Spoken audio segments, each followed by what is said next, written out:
YouTube channel Khimji કાચરિયાના માધ્યમ દ્વારા સત્સંગ સાંભળનારા સર્વ ભાવિક ભક્તજનોના હૃદયમાં બિરાજમાન પરમાત્માને મારા પ્રણામ।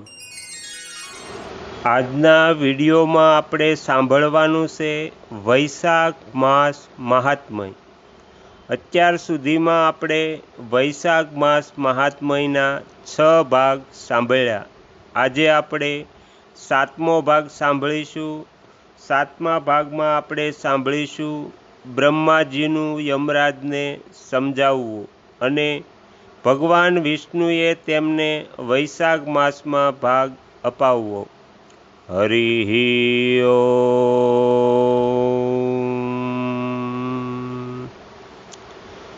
બ્રહ્માજી કહે છે, હે યમરાજ, તમે શું આશ્ચર્ય જોયું છે? તમે દુઃખી કેમ થઈ રહ્યા છો? ભગવાન ગોવિંદને એકવાર પણ પ્રણામ કરવામાં આવે તો તે 100 અશ્વમેઘ યજ્ઞના અવભૂસ્થાન સમાન છે। યજ્ઞ કરનાર તો પુનઃ આ સંસારમાં જન્મ લે છે, પરંતુ ભગવાનને કરેલા પ્રણામ પુનર્જન્મમાં હેતુ નથી થતા, મુક્તિની પ્રાપ્તિ કરાવી દે છે। જેની જીભના અગ્રભાગ પર હરિ આ 2 અક્ષર વિદ્યમાન છે, તેને કુરુક્ષેત્ર તીર્થના સેવન અથવા સરસ્વતી નદીના જળમાં સ્નાન કરવાથી શું લેવા દેવા? જે મૃત્યુકાળમાં ભગવાન વિષ્ણુનું સેવન કરે છે તે અભક્ષ્ય ભક્ષણ વગેરેથી થતા પાપનો પરિત્યાગ કરીને ભગવાન વિષ્ણુના સાયુજ્યને પામે છે, કેમ કે ભગવાન વિષ્ણુને પોતાનું સ્મરણ બહુ જ પ્રિય છે। હે યમરાજ, એ જ પ્રમાણે વૈશાખ નામનો માસ પણ ભગવાન વિષ્ણુને પ્રિય છે। જેના ધર્મનું શ્રવણ કરવા માત્રથી મનુષ્ય સર્વ પાપોથી મુક્ત થઈ જાય છે, તેના અનુષ્ઠાનમાં તત્પર રહેનાર મનુષ્ય જો મુક્તિને પ્રાપ્ત થાય તો તેના માટે શું કહેવું? વૈશાખ માસમાં ભગવાન પુરુષોત્તમના નામ અને યશનું ગાન કરવામાં આવે છે, જેનાથી ભગવાન બહુ પ્રસન્ન થાય છે। પુરુષોત્તમ શ્રી હરિ સંપૂર્ણ જગતના સ્વામી અને અમારા જનક છે। આ રાજા કીર્તિમાન વૈશાખ માસમાં તે જ ભગવાનના પ્રિય ધર્મોનું અનુષ્ઠાન કરે છે, જેનાથી પ્રસન્ન થઈને ભગવાન વિષ્ણુ સદા તેની સહાયતા કરે છે। ભગવાન વાસુદેવના ભક્તોનું કદી અમંગળ થતું નથી, તેમને જન્મ મૃત્યુ જરા અને વ્યાધિનો ભય પણ રહેતો નથી। કાર્યમાં નિયુક્ત કરવામાં આવેલ પુરુષ જો પોતાની સંપૂર્ણ શક્તિ લગાવીને સ્વામીનું કાર્ય સાધવાની ચેષ્ટા કરે છે તો તેટલા માત્રથી તે કૃતાર્થ થઈ જાય છે। જો સામર્થ્યની બહારનું કાર્ય આવી પડે તો સ્વામીને તેની સૂચના આપી દેવી। તેટલું કરવાથી તે રુગ્ણ થઈ જાય છે અને સુખનો ભાગી થાય છે। જેણે તે પ્રયોજનને સ્વામીને જણાવી દીધું છે તેના પર ન કોઈ ઋણ રહે છે અને ન પાતક પણ લાગે છે। પોતાના કર્તવ્ય પાલન માટે પૂરો પ્રયત્ન કરી લીધા પછી પ્રાણીનો કોઈ દોષ રહેતો નથી। આ કાર્ય તમારા માટે અસંભવ છે, તેથી એ માટે તમારે શોક કરવો ન જોઈએ। બ્રહ્માજીના આ પ્રમાણે કહેવાથી યમરાજે દીન વાણીમાં કહ્યું, તાત, મેં તમારા ચરણોની સેવાથી બધું પ્રાપ્ત કરી લીધું છે. ત્યારે બ્રહ્માજીએ ફરી સમજાવીને કહ્યું, ધર્મરાજ, રાજા કીર્તિમાન વિષ્ણુ ધર્મનું પાલન કરવામાં તત્પર છે.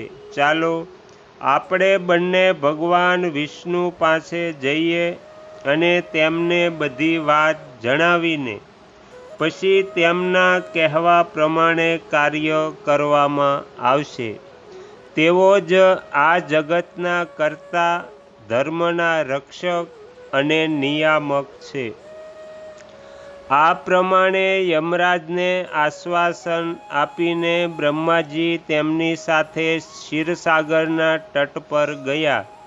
ત્યાં તેમણે સચ્ચિદાનંદ રૂપ ગુણાતીત પરમેશ્વર વિષ્ણુની સ્તુતિ કરી. બ્રહ્માજીની સ્તુતિથી સંતુષ્ટ થઈને ભગવાન વિષ્ણુ ત્યાં પ્રગટ થયા. યમરાજ અને બ્રહ્માજીએ તરત તેમના ચરણોમાં મસ્તક ઝુકાવ્યું. ત્યારે ભગવાન મહાવિષ્ણુએ મેઘ સમાન ગંભીર વાણીમાં તેમને કહ્યું, તમે લોકો અહીં કેમ આવ્યા છો? બ્રહ્માજી કહે છે, હે પ્રભુ, તમારા શ્રેષ્ઠ રાજા કીર્તિમાનના શાસનકાળમાં બધા મનુષ્ય વૈશાખ ધર્મના પાલનમાં સામેલ થઈને આપના અવિનાશી પદને પ્રાપ્ત થઈ રહ્યા છે. તેના કારણે યમપુરી સૂની થઈ રહી છે. તેમના આ પ્રમાણે કહેવાથી ભગવાન વિષ્ણુ હસીને કહે છે, હું લક્ષ્મીને ત્યાગી દઈશ. મારા પ્રાણ, શરીર, શ્રીવત્સ, કૌસ્તુભમણિ, વૈજયંતી માળા, શ્વેતદીપ, વૈકુંઠધામ, ક્ષીરસાગર, શેષનાગ તથા ગરુડને પણ છોડી દઈશ, પરંતુ મારા ભક્તનો ત્યાગ નહીં કરી શકું, જેમણે મારા માટે બધા ભોગોનો ત્યાગ કરીને પોતાનું જીવન પણ મને સોંપી દીધું છે. જે મારામાં મન લગાવીને મારા સ્વરૂપ થઈ ગયા છે, તે મહાભાગ ભક્તોને હું કઈ રીતે ત્યાગી શકું? રાજા કીર્તિમાનને મેં આ પૃથ્વી પર 10,000 વર્ષનું આયુષ્ય આપ્યું છે. તેમાંથી 8,000 વર્ષ તો વીતી ગયા. શેષ આયુષ્ય વીત્યા પછી તેને મારું સાયુજ્ય પ્રાપ્ત થશે. ત્યાર પછી પૃથ્વી પર બેન નામનો દુષ્ટ રાજા થશે, જે સંપૂર્ણ વેદોક્ત મહાધર્મનો લોપ કરી દેશે. તે સમયે વૈશાખ માસના ધર્મ પણ છિન્ન ભિન્ન થઈ જશે. બેન પોતાના પાપથી જ ભસ્મ થઈ જશે. ત્યાર પછી હું પૃથુ રૂપે આવીને બધા ધર્મનો પ્રચાર કરીશ. તે સમયે લોકોમાં વૈશાખ માસના ધર્મને પણ પ્રસિદ્ધ કરીશ.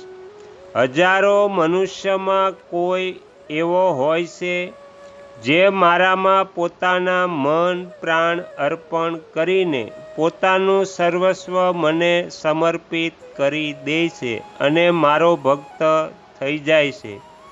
જે આવો હોય છે તે જ મારા ધર્મનો પ્રચાર કરે છે.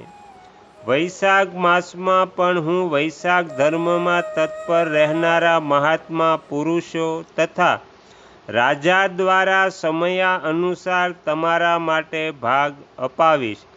સંસારમાં જે કોઈ વૈશાખ માસનું વ્રત કરશે તે તમને ભાગ આપનારા થશે.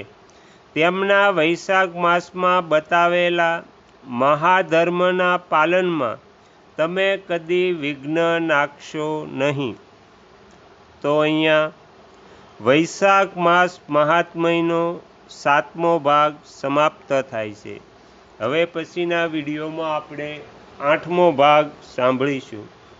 તમે તમારો કિંમતી સમય આપીને એકાગ્ર ચિત્તે પ્રસન્નતાપૂર્વક વૈશાખ માસ મહાત્મય સાંભળ્યું એ બદલ હું આપ સૌનો ખૂબ ખૂબ આભાર વ્યક્ત કરું છું અને આશા પણ રાખું છું કે તમને સાંભળવું ગમ્યું હશે. જો ગમ્યું હોય તો બીજા 5 લોકોને પણ સંભળાવજો. શ્રી સદ્ગુરુ દેવની જય.